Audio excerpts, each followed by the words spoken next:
The Fountainbleau Hotel in Las Vegas is extremely likely to fail, but it's not for a lack of effort. There have been multiple groups that have come forward and tried to make this project work, but it's just not economically viable. And we will get to the present financial numbers in a moment. But for now, let's look at this article titled "The Fountainbleau Vegas Hotel Had a Disastrous Start. Is it a $3.7 billion ghost town?" So there are some nice excerpts from this article, starting with the lead paragraph. It took almost 20 torturous years to build the Fountainbleau Las Vegas, and when it finally opened, four executives left in the first month.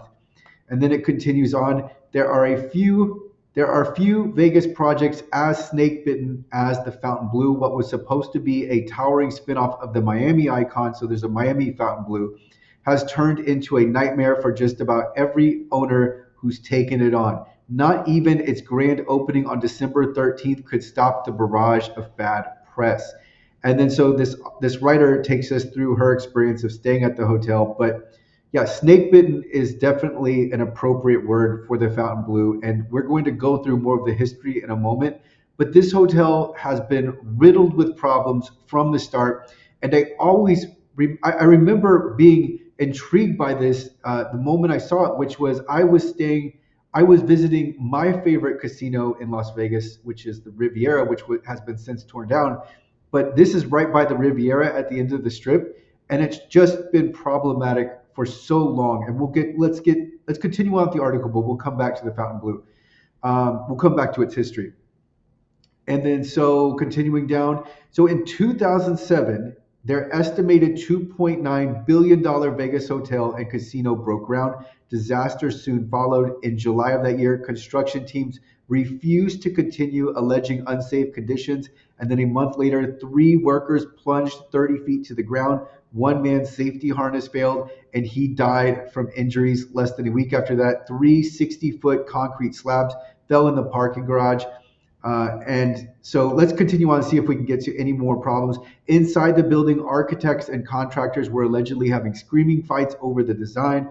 We were building on the edge where you have to race out there as far as you can get and build as much as you can with the least amount of information available, knowing full well we'll have to tear some of it down in 6 to 8 weeks because the designers haven't caught up to us yet. And that's from an engineer. 2 years into the construction, the banks backing the project sued the Fountainbleau, alleging the ownership had been lying about financial problems. Soon after, the Fountainbleau filed for Chapter 11 bankruptcy. The dream was dead, but then bidders came forward trying to salvage the hotel, which was already mostly completed. And then one of those bidders was Carl Icahn. Icahn bid, and he bought it for, I think, $150, and he was selling it. So he was looking at it as, let me extract all of the value I can, sell this, and recoup on my investment. So he was selling wall safes, bathroom fixtures, furniture, carpet, etc. And then it says for over a decade, the Fountainbleau sat watching over the strip. So they made all of this progress. This building had been erected, and it's just sitting there, not completed and not finished. And then the article continues, the bottom began to rust, and firefighters used its empty floors to run drills. It switched hands again in 2017, but the construction never restarted. And then the global pandemic hit. So seeing an opportunity, Jeffrey Soffer, who originally was on the Fountainbleau project, he re-entered the scene, and this time funded by Koch Real Estate Investments, and bought back the Fountainbleau, and then the construction started up again. And then it says, although the building was about 70% done, its early aughts aesthetic was now dramatically outdated. Everything had to go, finished rooms were gutted, and $3.7 billion went into completing the project. And then so it finally opened in December. And then the writer talks about her experience staying there. But let's actually look at a timeline of the Fountainbleau. And you've got a really new preview for this. And we have an image of the Fountainbleau being constructed. And so you have this building that's almost done. I think it was 70% done. It was very close to done, but then they let it sit, and then it started to rust. It became outdated. And then so you have this massive incomplete building just sitting at the end of the Las Vegas Strip. And it's one of the great I don't even know what to refer to it as, but it's just like one of those things that's always stuck out to me as like a brilliant disaster, and sort of like a tragedy of sorts, where you have this grand project that just never comes to fruition, and yet all of this time and money has been put into it, and then it just sits there. So here we have a nice timeline from the Las Vegas Review Journal. In 2005, we have Jeffrey Soffer. Remember, I spoke about him from the article. He re-enters the picture later, but in 2005, he and a Las Vegas executive have this idea to build the Fountainbleau Resort at the north end of the Strip. In 2007, we have construction begins on the 60-plus story project. In June 2007, the Fountainbleau developers announced financing that will be used in part to fund the $2.9 billion project. And remember, $2.9 billion in 2007 is a lot different than $2.9 billion in 2025. And then in June 2009, the Fountainbleau project goes bankrupt. And this is when the recession happened. And then in 2010, Carl Icahn, who is the one winner in all of this because he comes and he acquires the Fountainbleau for $150. And remember, so much money had been poured into it. And so Carl Icahn just looked at this as strictly as, let me extract the value. In this image, you can actually see the Riviera, the iconic Riviera. I wouldn't call it, it's their logo, but it's on one of their, I don't know, we'll call it marquees. So you have the Riviera marquee, and in the background, you have this Fountainbleau being built. And I don't remember it happening, but I just remember looking at the Fountainbleau and thinking about it and wondering about it and researching it then, because I was like, what is going on with this project? I didn't know that it already had so many difficulties when I saw it. And then so it sits and it languishes for 7 years, or even more than that. 2010 is just when Carl Icahn bought it.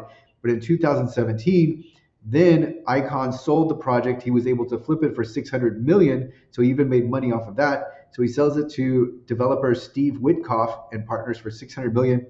And then in 2018, Witkoff and the Marriott International announced the resort is now going to be called the Drew Las Vegas, and it's going to open in 2020. But then in April 2019, we said Witkoff says the 67 hotel casino is now scheduled to open in 2022, second quarter of 2022. But then he says the close. He says Witkoff says he's close to obtaining roughly $2 billion construction loan. So they needed a loan to finish this in January 2020. And then construction was suspended in March of 2020 because of the coronavirus outbreak and Las Vegas being shut down. And then in 2021, Sofer, the original developer, he reacquires the property in partnership with Koch Industries and their real estate outlet. And then in 2021, Marriott confirms it has exited the project. And then in 2021, we have the Fountainbleau it's renamed to the Fountainbleau once again, so that it's no longer the Drew, whatever it was called, Drew something. It's now back to the Fountainbleau, which I think is the appropriate name. And then the target is set for the fourth quarter of 2023. And we actually saw that happen. It was actually opened in December of 2023. And then in 2022, a $2.2 billion construction loan was had for the project. And then in September 2023, the grand opening date of December 13 was announced. And then here we're now at present day. We fast forwarded to present day. And so let's actually look at the finances. And this is according to YvonLux.com. So who knows how accurate these are, but these are numbers being thrown out here, and this is conceivable. So it says, according to sources, the Fountainbleau is losing approximately $400,000 a day before accounting for the substantial interest of it's over $2 billion in debt. The debt includes $350 million owed to VICI Properties and $500 million owed to Blackstone. To break even, the resort needs to generate $4 million in daily revenue. However, current figures indicate a net revenue of only $2.1 million per day, while daily expenditures reach $2.44 million, resulting in a daily operating loss of $340,000. Then it throws in here that Fountainbleau has to pay $8,000 a day in IP royalty fee for its namesake. But yeah, this has been a project with one problem after another. And so yes, they were finally able to open it, but now the question is, will it remain open? So when you look at the reviews are mostly positive. So it's got a 4.3 overall review, so solid. But one thing I'm extracting, and this is just from the reviews, from my overall impression, is they are trying to charge as much as they can possibly get away with, presumably to try and keep up with this ever mounting debt and its interest. Because it's not just the debt, they have to pay the interest. So they're in real trouble here. And one thing you'll note is in the San Francisco Gate article, it used the word ghost town in its title. And looking through the reviews, I noticed really a tie to the reviews because a lot of the reviews, especially early on, stated that there weren't many people staying at the hotel. So it's like you book this luxury five-star hotel and you're going there and there are not many people in the hotel. So that's been a problem early on. It looks like this is picking up. Some decent reviews so far, but again, it looks like it's on the higher price side, which is understandable. They wanted this to be a luxury resort, like an all-in-one inclusive resort where you stay at, it's designed so that you don't have to leave. But if they're going to make up this difference, they've got to reconcile the fact that it's not working yet, and they're probably not going to get out ahead of this debt unless they make a dramatic shift. And I think that dramatic shift will be putting this more on an everyday luxury continuum. So if they go more the everyday luxury route, because they have this luxurious casino, but they need it to be filled. If they have too much occupancy, which it sounds like they do continuously, it's not going to work out. So they need to get this filled. They need to have more revenue. They need to have more transactions. That's the only way that they're going to get out ahead of this. They have to overcome their debt. And when we look at the bookings, we can see, or when we look at the nightly cost to stay at the hotel, we can see that there is great variance. And in fact, here we have in February, which right now, the date I'm recording this is January 19th. On February 24th, one of the bookings is $1,105. And maybe this is the Super Bowl, I don't know. But the point is that they have a lot of variance in their pricings. And so it goes as low as $253 that I can see here for the month of February. It looks like the medium price is going to fall in about, let's say, let's go with $375, somewhere around there. Oh, there's actually a Sunday for $237. So depending on when you stay there, if you strategically stay there, you can get a lower price. But I think these prices are going to have to come down generally for the Fountainbleau to get ahead. And it's not just the price of the hotel, it's also the price of the food and what it takes to the parking, everything that comes with the Fountainbleau. We see that there are prices on the higher side. And it's not like Las Vegas isn't known for markups, but I think with the Fountainbleau, my strategy would be let's get more people, more energy, and try to attract people to this hotel, especially in light of the fact that it's on the very north end of the strip, which means the concentration of people are not going to be there. Hence why I said making this the everyday luxury hotel, because then you can lure people in with this idea that you will be getting the finest of accommodations and the finest of stays at a, like, maybe not the ultra premium price. So more in line with more affordable accommodation. So I think that's the best route. And the more people that the Fountainbleau can get in, the more energy they can create. And I think the more revenue they can generate and start to get ahead of this. They have to start turning a profit and they have to start bringing in more people. And it's not as if that there couldn't already be a strategy in place to turn this corner, but it's not. I don't think it's happening fast enough. And this is just all for the only information I have is what I've given you, right? So this is my impression from the outside looking in, but I don't think they're going to turn this around if they continue on with this upper tier pricing. I don't think they're going to have enough people there to extract the money. So I think what they have to do is try a different angle, because otherwise, if they continue at the same rate, if they continue with the same strategy, they're going to get very similar results. And one of the problems is just inherent in the location. They have to pull people away from the strip. And when people are in Las Vegas, they typically aren't just staying at one hotel. They're going to different places, which is fine.